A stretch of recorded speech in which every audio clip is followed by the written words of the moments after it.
from Two Feathers Medicine on the Andrew Bartsett's New Teachings platform.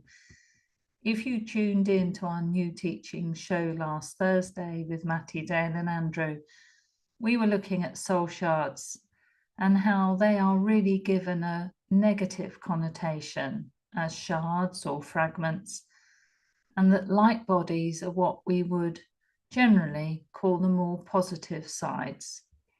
So on this journey, learning about soul shards, I was practicing Andrew's revocation using a different voice. Andrew had suggested, as he'd given us homework on the mentorship, recent mentorship, where we had to read a revocation in a different voice. And this is tremendous growth for anybody's journey, to read something already high frequency in a different voice brings on brand new meanings. So in the reading of this revocation in a different voice, I brought on another aspect of myself, which I have called Posh Laura. So Posh Laura comes in quite often now, especially when there's some sort of presentation or my voice needs to be heard. And some of you might know that in the beginnings, I had technology problems and sometimes difficulty in finding my voice and being able to speak and not being meek on the shows. So Posh Laura has come forward and really helped me to develop my voice. So that teaching of reading the revocation has been huge in my journey. So what I'm going to do here, because this is a prayer meditation, no, it's not. This is a prayer teaching for today. I'm going to read a little before we start in my voice, and then I'm going to allow Posh Laura in to read the teaching prayer. Okay, so here's a background to what we're doing.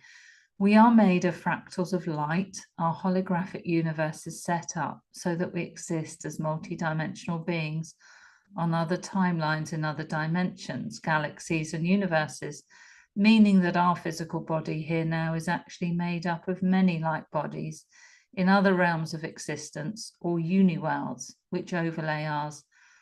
The current terminology for light bodies that have left us through trauma have become known as shards or fragments and require a healing of their own. Other light bodies can sit with our manifest now body, either fully or partly integrated.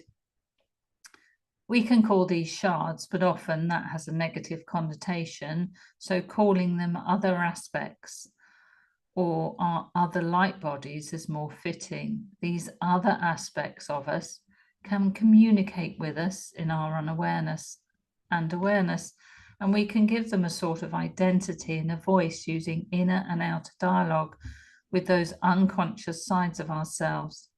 Pure psychologists might refer to this as dissociative identity disorder. In psychospirituality or spirituality, it's seen as another aspect or light body of ours in existence on another timeline. That's to put it simply.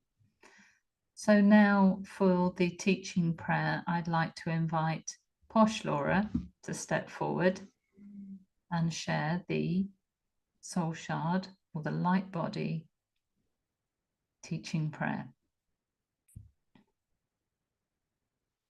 Hello, everybody. I'm absolutely delighted to be here today. Laura's given me a platform and she's brought forward her voice in this way so that I can read my teaching to you of what soul shards are, because I'm one. I'm actually a light body, I understand. But here we go. Darlings, I really don't like nagging, but I have to say this. You have got to get up every morning, whoever you're with, whether you're on your own, with a partner, a spouse or lover. You've got to get out there and enjoy life. Take every moment to make yourself feel good. In doing that, you'll find you can drop a lot of those silly inhibitions Believe me, if you come forward like Laura and express another voice and lose your place, another aspect of you, even if it feels outlandish or laughable or taking the Mickey sort of accent, anyway, you can come out. You're freeing yourself, even if it has what sounds like a silly accent. Just do it. Come out and play. Take no notice of anyone's projections, because that's how we become free, my darlings. This is how you become free. You want to be free? Just stand up and put on any voice. You stand up and say, send all your judgmental projections, laugh or dismiss me, but I'm the free one here. And this, my darlings, is because you can stand up and say, I don't care what you think. I'm free on the inside and outside because I can project my voice in this way without caring what you think. It's not treading on another's journey or doing anyone any harm. So stand up and bring in another aspect of yourself that's been hidden, kept pushed down, or not allowed the space to breathe in the fresh air of multiple existence. You owe this to your greater self. Not all shards are negative. Heal those that are by noticing when you're out of balance, when you're perhaps going into zealotry or extremes of view regularly. You really need to call them out. Put them in front of you and ask them, what in the bally hell are they doing? What are they trying to achieve? What's their modus operandi? And then see if it's in line with yours. This will require some out loud questioning, not just internal. So many people who talk to themselves are doing just that in their complete unawareness, and society laughs at them, but quite honestly, they're more sane than most. So go ahead, talk to yourself, because they want to heal on some level and they're calling themselves out. Terrific, I say. So, as I was saying before I interrupted myself, if other aspects of yourself are not in alignment with who you are or want to be, who you want to be as an authentic being, then for goodness sake, offload them. The naughty step is not enough. You must do the work to get rid of those really unsavory aspects of yourself that are stunting your journey. So what aspects or soul shards of yourself are you avoiding facing? Because it's either too painful for you to look at them, or you're too scared, or are you in complete denial? What excuses are you using not to look at them? Why are you allowing or justifying their existence in this current form? If they're not serving your natural, organic, co-creative evolution? Have you acknowledged any of this? Wayward zealot shards are those that like to take control of your life rather than come home to the original soul, not like me at all. They're striding out there on some other timeline with another agenda they've chosen on our behalf, because we gave them the power to do so simply by not acknowledging them, calling them out and calling them back.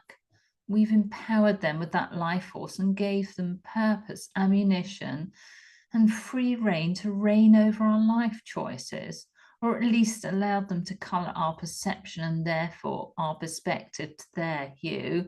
Well, that's not on. They left us at a time of trauma, striking out on their own in our unawareness. Take the warrior shard, yes, please do.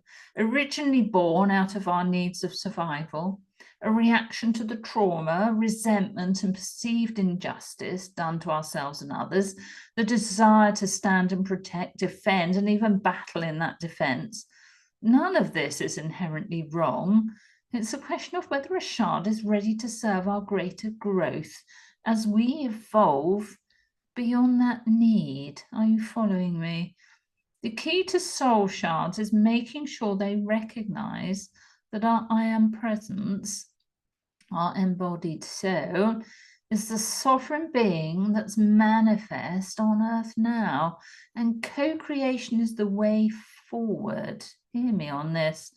We are the apex of our own hierarchical order, and hierarchy of the self is the only form of hierarchy that doesn't trample over someone else's path. And that, my darlings, is just not on. So, how do we recognize when soul shards are running the show? Our life gets way out of balance, or at worst spirals out of control. So, it's self-honesty before justification. Rather than finding all the obscure reasons we're supporting this sharded life force, letting it control our thoughts and actions, it's about looking within and seriously searching. When did I create this and why? And is it still relevant? Maybe it's a case of repurposing them. Instead of a warrior of protection, how about a warrior for your own heart? Oh, I like that. One that looks out for how you keep loving yourself, or a warrior of healing that pops in to remind you to slow down, take time to rest, take time to self-care. And eventually, all these warrior versions that are now more in line with the current version of ourselves can slide back in to enhance our greater I am self, rebellious. I'm rushing, I'm sorry. Back to enhance our greater I am self. Rebellious soul shards are often the first to tout for our attention, to push the self-destruct button. Often created in childhood during times of oppression, trauma and confusion, they can resurface later. And while we ignore all the obvious and less obvious signs that we're choosing a path full of life mines that are ready to blow apart our stability, we allow them to lead us to dubious choices because we keep turning down the voice of reason and letting the unhealed shard shout rebellion from the rooftops. With a continual stream of loaded reasoning, we justify our polarized or extreme actions as necessary. Rebellious shards are impulsive, random, ill-thought-out, delusional, often imagining fairy tale outcomes or improbable scenarios to fit our desires. Insatiable appetites to charge pig-headed and cloth-eared to the gates of self-destruction to get what we want, or think we're entitled to, or what we've duped ourselves into believing is real, regardless of the consequences. Blind disregard of basic common sense because we bought into our own belief drug with such zeal that to stop taking it now would never occur to us as an alternative. Letting down now and showing some reserve is not even in the equation and would mean we would have to face our own demons. Tut tut. How often do we skirt that responsibility or downright turn our backs on it? Working to self-mastery is the key to outrun self-deception, and that's the absolute honesty to ourselves about ourselves. An internal court hearing to present our evidence in a neutral manner, taking out emotions and managing the ego. Well, that's a job. With rebellious soul shards, any learned neutrality goes out the window along with solid facts and reality. It's a gluttonous energy feast to consume enough of the opium to overrun the I am. And these are never happy endings, darling. So for goodness sake, do the soul shard inventory sooner rather than later. These collapses of self-presence and self-awareness that can lead to soul shards being in the driving seat are often repeated patterns. Look at where your life is sitting and what you're doing and what might satisfy, although let's start that sentence again, I'm sorry. Look at where your life is sitting and what you are doing that, although might satisfy desires, creates yet more chaos, confusion and polarization because a soul shard is on the rampage. Uncomfortable situations must be faced head on and can't be escaped. But we can give ourselves thinking space by recognizing when our life is getting out of control and detachment from the shard that's causing the problem. Finding neutral ground to rest a while and recover the I am presence fully is part of the work. This is not quick or easy, but it's the work of the self-master who must make difficult choices and tough decisions, trusting their own heart-spaced awareness with constant vigilance that the self-deception doesn't creep in again to scupper our progress. Self-masters are made and maintained this way. Well, Laura said all that, and I've just read it for her. So, and it was very eloquent, although somewhat dull. There is a message there that negative soul shards will stifle you if you give them space to. So this is my piece now, again, like the beginning. So now let's focus on the healed shards that want to be here now, like me. Let them in, allow them space, voice, and freedom to exist, because many of us have been stuck on other timelines, some in the land of the forgotten, where we weren't able to resolve any karma as we were disconnected from the galactic ascension machine. Imagine not getting karmic resolution, very dull indeed. And then from the Aurora Borealis, our ancestral homeworlds, I was able to find a way back to my original soul spark in Laura. Laura's opening up my voice using my frequencies and using high frequency word technology with Andrew's teachings, and in reading Andrew's revocations, meant a beautiful portal was opened up whereby Laura and I could be reunited, as it were. I'm absolutely thrilled to be here now, sharing this with you. And Laura is fully conscious. She's not channeling. Laura could chip in any time, but she's allowing me the platform for now because I have a final prayer message to you, and I'm so enjoying this. I really hope it's getting the message across to you. You've got to get out there and enjoy life. Do whatever it takes to make you feel good without treading on anyone else's journey, of course. Remember that. This helps your unseen world connection to the good, true, and beautiful beings in the unseen world. It also brings beautiful co-creative life force to those other aspects of you so they can be animated like me. And who knows what exquisiteness that will bring. Those light bodies of yours have had all sorts of amazing experiences all over the Bally Show, all over the galaxies, on all timelines. Maybe you have an artist light body, or an opera singer, or if you're really lucky, a fun lady of leisure like me. Find your voice and your prayer. In this prayer, I must say thank you. You've given me another way to express myself. Don't be frightened to bring out other aspects of yourself. Make sure it's your joyful expressions, please. And isn't it fun to let them out? Isn't it fun to put on a voice and bring out the other parts of you who've been waiting so long to come out?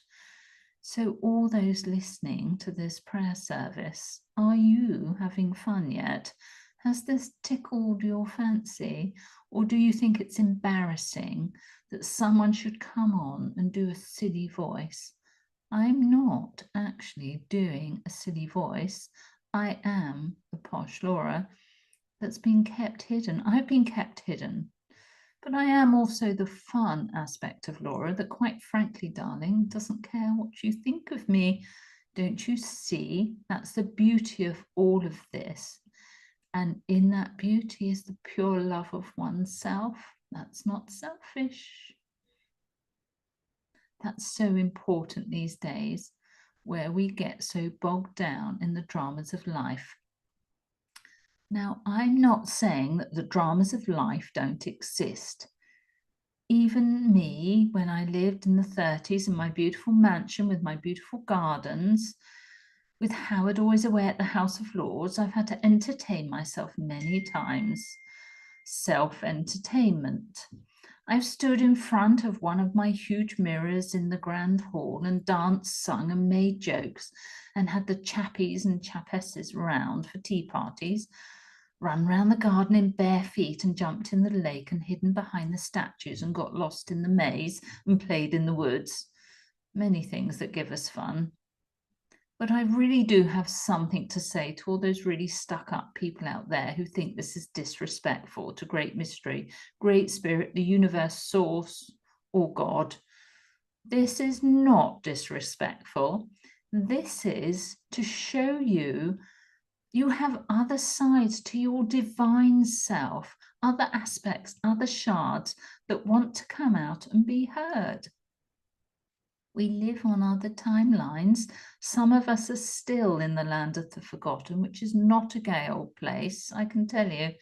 We want to be heard and seen and acknowledged that we also exist. We also matter. And if this is the way we have to do it and come out like this, then so be it. In Laura's case, it is to Great Mystery and Great Spirit to whom she speaks, and to her ancestors. So I'm delighted to be here and speak up like this. If this helps her voice, her connection, it overrides that damn meekness that was going on. If this helps her connect to the unseen, it helps mine too as part of Laura. So it's in no way disrespectful. And anyway, the pure joy in this expression creates ripples of joy through the universe. Absolutely, darling. So find your new voice in your prayer or reading revocations or whatever. Find those different yous that can bring forward all sorts of qualities for you this lifetime. And I say again, thank you, for you've given me another way to express myself that's actually made people sit up and listen because it's happy and joyful and fun. Just because I speak posh and it makes me an object of ridicule, that's fabulous, because I absolutely want you to join in with me in the fun. Because do you know what? Maybe it's broken down some of the barriers. You know, those stiff old upper lips, those serious religious and spiritual sticks up your backside. Oh, yes, it's not just religion where there's too much seriousness at times. It's also spirituality. All those zealots out there who want to wave the banner of those extreme takes on spirituality that have nothing to do with unconditional love, equal co-creation and non-hierarchal order, sovereignty, responsibility, and sacred neutral and sacred ways of living, and all those other amazing teachings. So if it really helps to laugh at me, do you know what? That's breaking down some barrier you've created where you can't have fun, where you can't laugh at yourself or other aspects of yourself, and with others in a kind way. I can see some of you now cringing, thinking, gosh, what is she doing? She's on a prayer show that's going out to potentially thousands of viewers, and she's embarrassing herself, and more to the point, she's embarrassing me and making me cringe. Well, darling, you're cringing because there's something in you that's not healed, because you just can't face those other sides of you. Really, you'd love to do this too. Actually, go on, do it. Removing the serious stick would be the best way forward for you to really embrace the full, expansive, authentic you. When did you stop doing this? I've never stopped. I know it's helpful. I've not been in survival on the timeline I was on. I chose that, though, as I plan my delicious journey, lifetime after lifetime with Laura. I plan to have this financially secure life of gay abandon. It doesn't mean I didn't have lessons along the way or take on karmic debt. Yes, I know. There's so much we're supposed to worry about. But that's not how Great Mystery and Great Spirit or the universe work. It's not through worry they operate. They don't worry the fifth world of peace into existence.